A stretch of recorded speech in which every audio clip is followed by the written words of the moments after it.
Bonjour et bienvenue à tous, c'est Rohan de Ride On et aujourd'hui je suis assis dans une M4 compétition en Isle of Man Green. Vous allez me dire que je vous ai déjà présenté plusieurs M3 et M4, mais là c'est différent parce que en effet j'ai accès à l'intérieur et je peux vous la montrer plus en détail. Donc on va passer tout de suite avec la présentation de l'extérieur.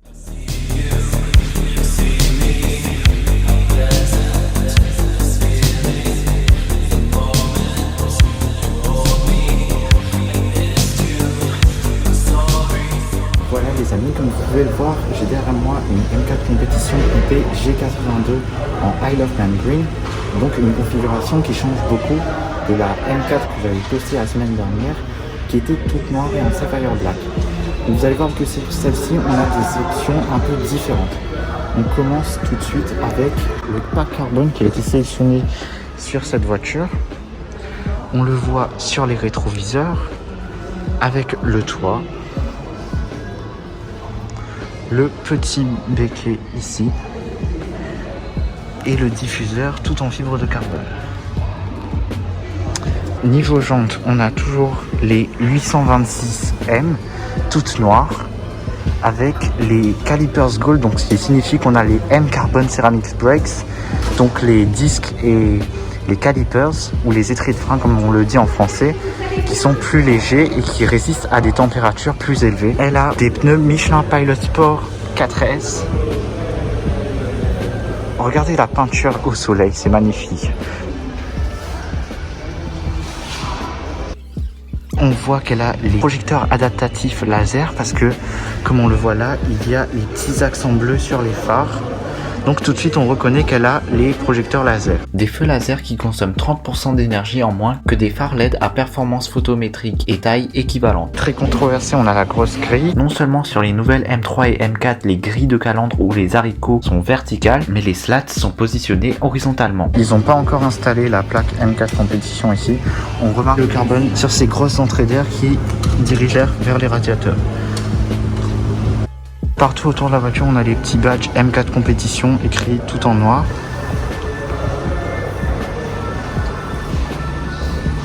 Ils n'ont pas encore updaté le panneau puisqu'il correspond à une M3 qui était là précédemment. On passe à l'intérieur avec cette poignée que je dois lever comme ceci. Et on est accueilli avec un intérieur blanc. Je dois l'avouer, il est un peu sale, elle n'a pas été nettoyée avant d'être emmenée au showroom. On le voit quand on zoome et à l'arrière aussi, il y a des cheveux sur la banquette. Mais à part ça, on remarque les sièges M carbone baquets. Donc si on veut les rabattre, il faut tirer là-dessus et pousser le dossier de la chaise vers l'avant. Et on a aussi ces formes particulières qui peuvent accueillir des harnais avec le petit emblème illuminé ici quand on ouvre la porte de la voiture. Et donc c'est des sièges très beaux mais qui peuvent déranger. Par exemple, on a du mal à rentrer et sortir de la voiture. Cette forme qu'on a là entre les jambes peut être gênant pour les longues routes, donc ça enlève un peu de praticité à la voiture. Hormis cela, on a à l'intérieur, si je ferme la porte pour avoir plus de discrétion, le volant M en carbone. Donc on a tous les inserts en fait en fibre de carbone sur le tableau de bord ici, sur la console centrale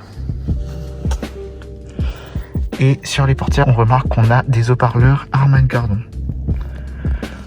Bon, après on retrouve aussi sur le volant bien sûr les boutons M1 et M2 qu'on peut configurer à travers le bouton Setup qui est ici sur la console centrale. Revenons sur ces fameux boutons rouges. En quelques mots, c'est un shortcut à des modes que vous avez préconfigurés. Vous pouvez choisir des paramètres tels que la rigidité du châssis ou de la suspension en naviguant à travers des modes Sport, Confort ou Sport Plus même. Et si vous vous intéressez au levier de la boîte automatique, vous allez voir qu'il y a des petits niveaux de sensibilité que vous pouvez ajuster pour des passages de rapport plus ou moins agréables ou sportifs. Là, je navigue un peu pour vous montrer cette dernière version du iDrive BMW avec les compteurs complètement digitaux.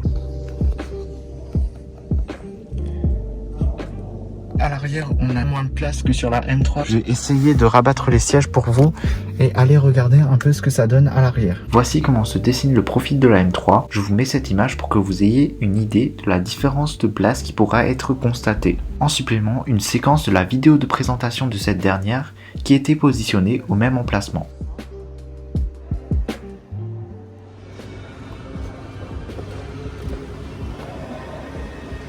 vous fais une petite démonstration du siège qui part vers l'avant. Et normalement, on a assez de place pour entrer à l'arrière. Si je peux juste me glisser. Voilà, c'est un peu étroit, mais à part ça, on arrive à rentrer. On voit ce superbe dossier en fibre de carbone. Si je remets le siège comme ça, il revient vers moi. Et il me laisse quand même assez de place. Je suis assez surpris. Je l'ai essayé en live devant vous. Et mis à part la pente de toit qui est descendante sur la M4, qui est la version coupée de la M3, ça ne dérange pas tant que ça. Bon, pour des gens âgés, on peut se sentir un peu claustrophobique vu qu'on a que cette petite ouverture au niveau des fenêtres. Je peux rabattre le siège du milieu et glisser, disons, 1 ou 2 clubs de golf à travers le coffre que je vais vous montrer dans un instant. Alors, je vous laisse profiter un peu des scènes à l'arrière. On a aussi la climatisation qu'on peut ajuster et des ports USB-C. Ça me laisse vous montrer une superbe vue du tableau de bord. Bon, allez, maintenant on va essayer de s'extirper d'ici. Donc si je retire sur le siège de la sorte, il repart vers l'avant. Il me laisse assez de place pour ressortir. Cette M4 a aussi les boutons en aluminium galvanisé qui ajoutent une touche de luxe à la voiture. Bon, maintenant il est temps de ressortir.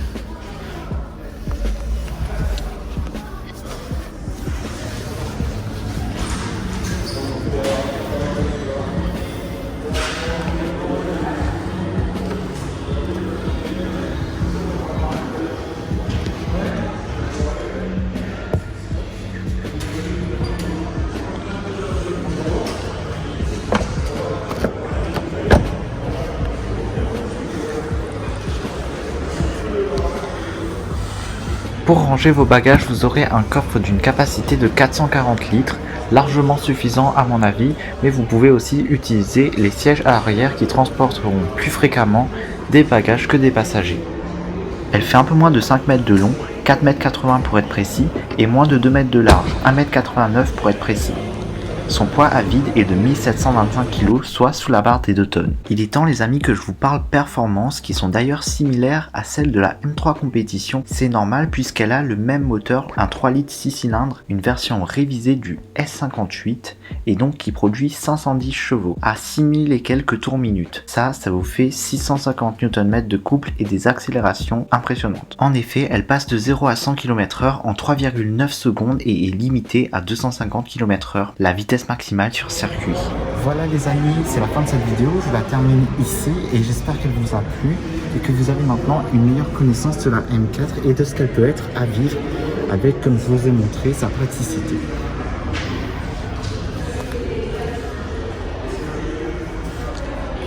Allez, bye bye.